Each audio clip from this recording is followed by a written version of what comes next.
ये भाई साहब बरवाड़ा बिजली बोर्ड। ठीक है मुश्किल है भाई, रात शाम तक भी आने मुश्किल है। लाइट का तो कोई अता पता नहीं कितने बजे चलेगी, सारा सौदा डूब गया भाई।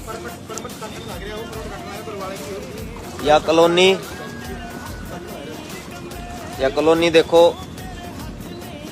जा लिया भाई, कॉलोनिया में 6-6 फुट पानी, मोटरसाइकिल डूब चुके हैं। ये ट्रांसफार्मर देख लियो भाई, सारा सिस्टम बेड़ा गर्क और लाइट का निवेरा कदा होगी।